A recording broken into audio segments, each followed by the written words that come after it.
welcome back to my channel. It's Joseph Reacts here. Today I'm joined with Mom Reacts, and we are about to get into a Jessi guide. This is a very recent guide that was just uploaded last month in December, and it is titled The Unimaginable Story of Jessi and Her Agency in Korea.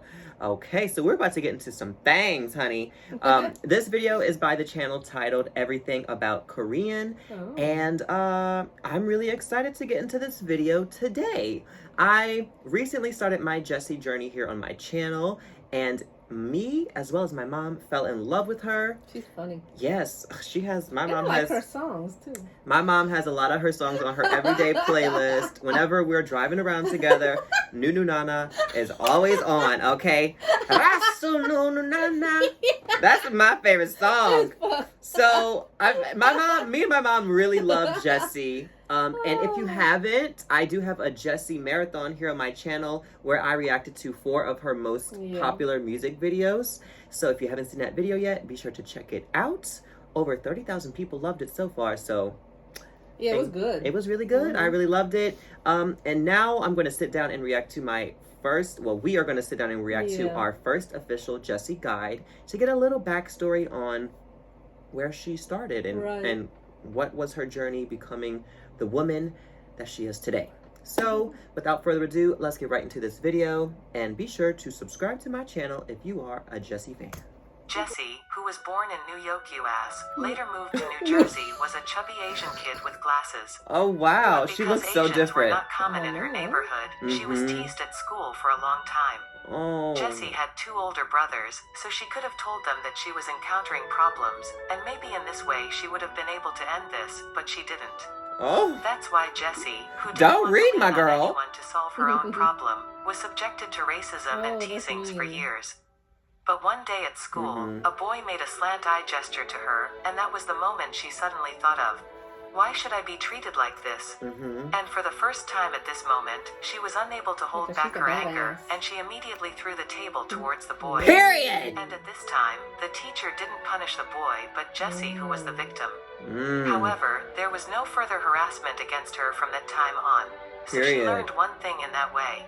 Just because I look different, I've always been the weak one. Fighting may not be the answer, but I have to deal with it when I am treated unfairly. So a little girl without a voice learned how to speak for herself against unfair treatment.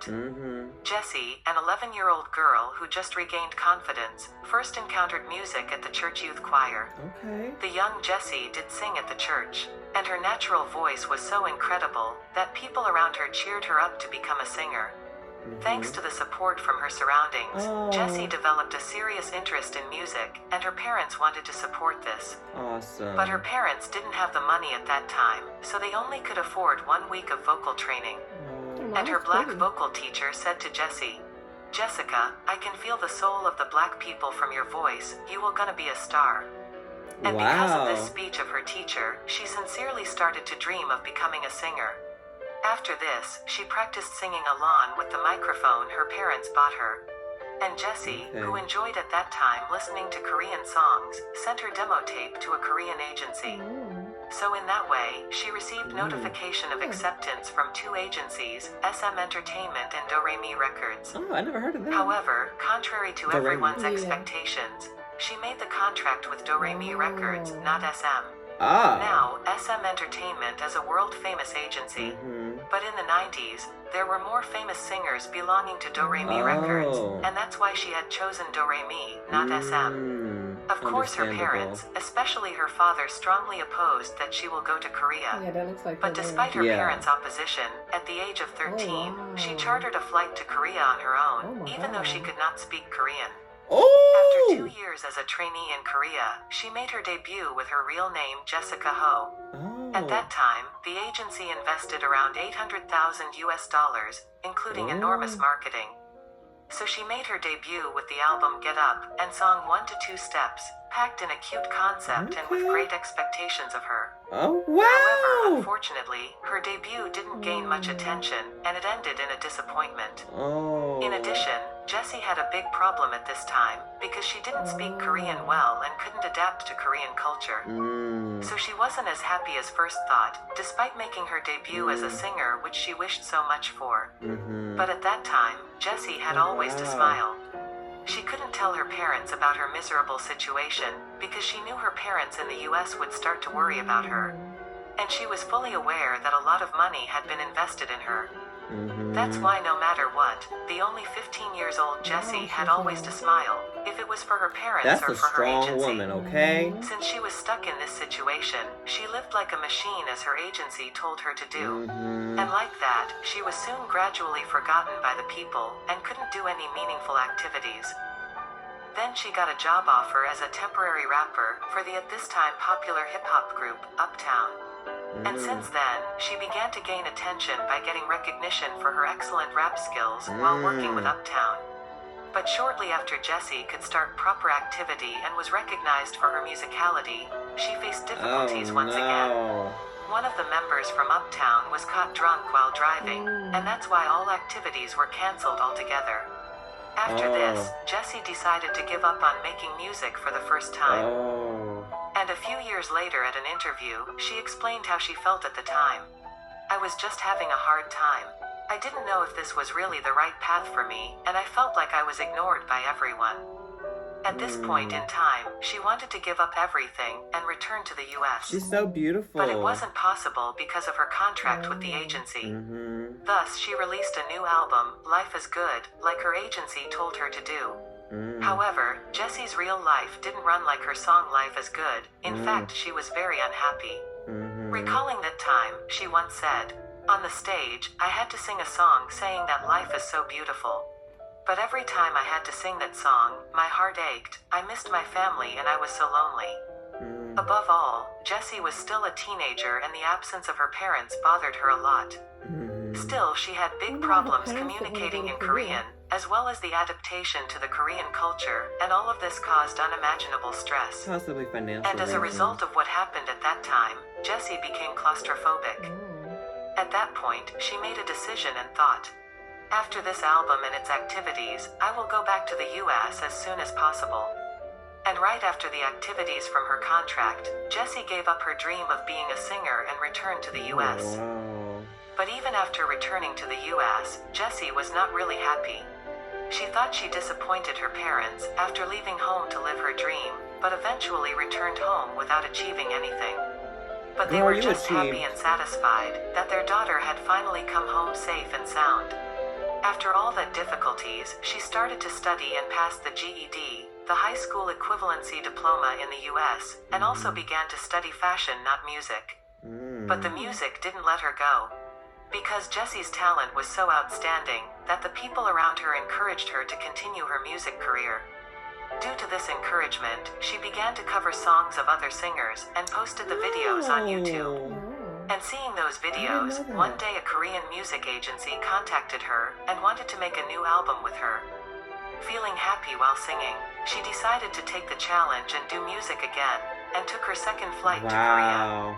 With this joy in mind, Jessi had the feeling for the first time that the music did choose her, and later wrote these lyrics. "I didn't choose music, music did choose me." I didn't choose it, music chose me. Unfortunately, however, her second start in Korea was even more miserable. Shortly after she arrived in Korea, the situation of the new agency suddenly worsened, and her contract was cancelled. Due to this situation, she had no agency, no house, and was alone again. Why did they do that? And because she had no place to sleep, she even had to sleep in a public sauna. Going through such a difficult time in her life, she tried to find a new agency on her own in Korea. Fortunately, she signed a contract with the YMC agency. However, despite finding a new agency after such a hard time, she only featured on other singers, but did not achieve much in her solo album activities. In a situation where everything was not going well, the agency recommended plastic surgery for changing her image. So she had to force herself to perform double eyelid surgery and had her nose done. And that led to frustration for a long time, because she thought, "My face looks like Pinocchio's," and was completely dissatisfied with her unnatural appearance. But how can a person's life be so miserable?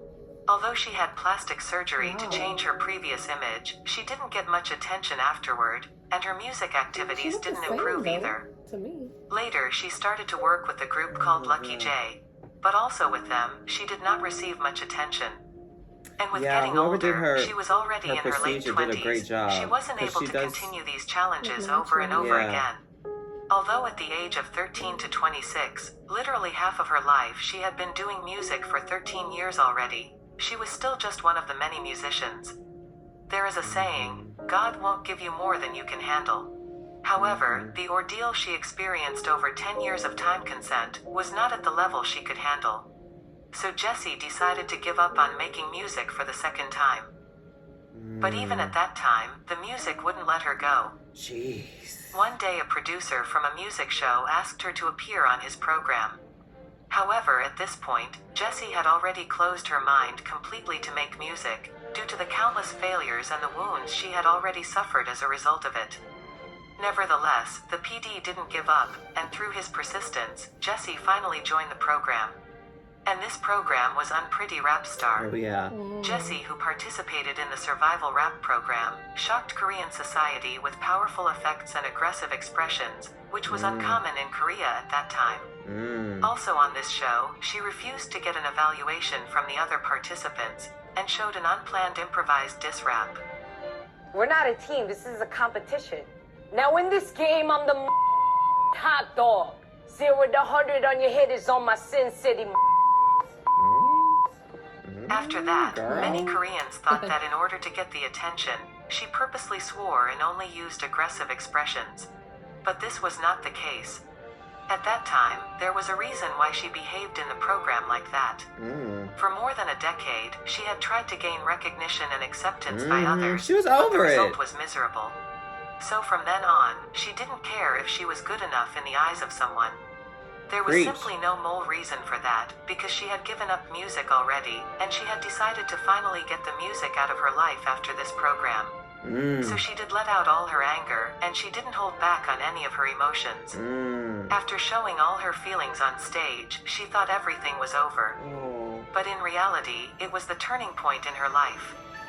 Korean society was shocked by her intense appearance, which had never been seen in Korea before.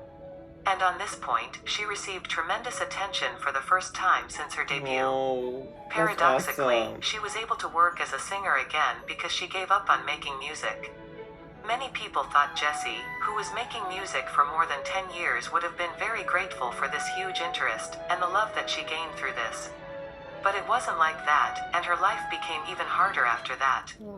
She was fully aware that she was making the headlines only because of her strong performance and personality, and not because of her musicality, which she had worked so hard for.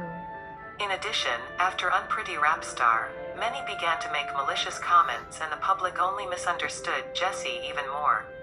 No matter how hard she tried to show who she really was, people thought Jessi was only a person with a strong image, and she hated that way of thinking. Moreover, due to some harsh malicious comments, she even thought of an extreme end choice. But after remembering on her parents, she came to her senses and thought, if I disappear from this world, what will happen to my parents? While thinking about her parents and enduring this hard time, she released the song, I Want to Be Me.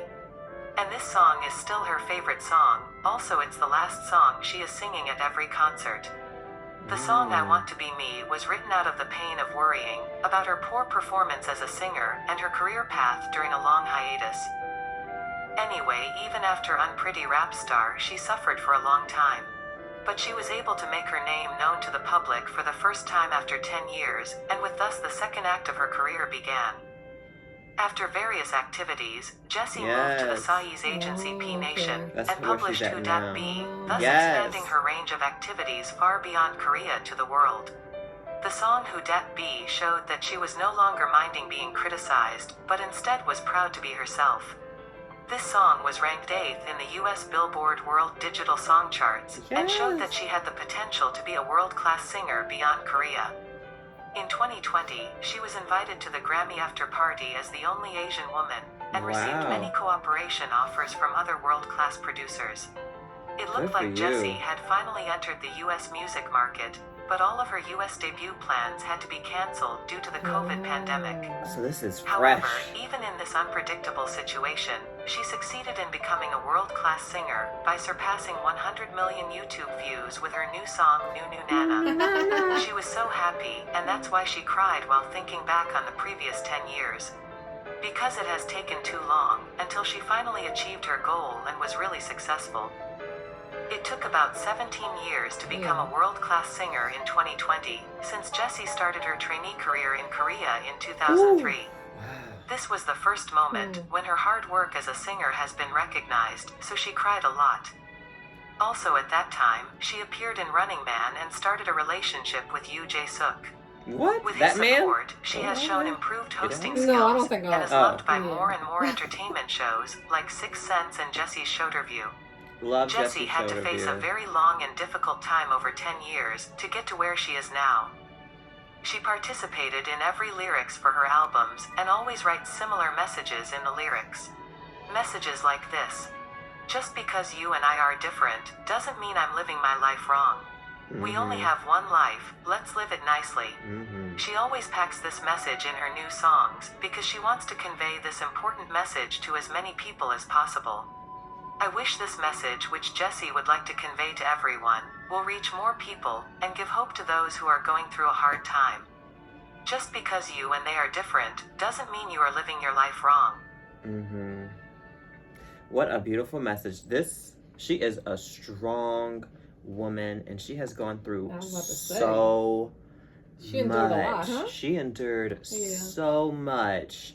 And for her to have gone through all of this is crazy. But you would never know because her personality is so bright and positive. She's a strong female, that's for sure. She is. So she's with the company side, the one that sang Gangnam Style? That's right, honey. And I think that is so amazing. Yeah. I'm so beyond proud of her. I did not know that COVID put a damper on her starting her U.S. music career. Very recent. Yeah, that's extremely recent. I'm so glad I still found out who she is. Yeah. And I'm so glad that I've found out who she is now, when I suppose her music career is about to It's just reach taking off, really. not want to say the peak, but it's reaching the momentum that she's been fighting for so many years. And she's a true living testament. I'm glad she didn't give it up, you know? Exactly. Yeah. She's a true living testament to those that say that persistency is key. Her path with her music career really shows that not giving up, being persistent, and what's meant for you will always happen as long as you meet God or whichever you believe in halfway. And I just think that that's a very beautiful message, and I'm so proud of her for just being who she is. I think that's really awesome.